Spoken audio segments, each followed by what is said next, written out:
you are playing BLEACH Rebirth of Souls and your sound is crackling, too low, or it stutters.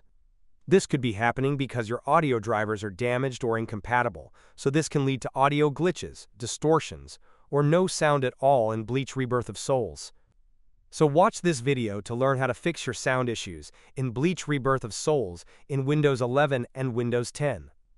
First, disable any spatial audio apps like Windows Sonic or Dolby Atmos,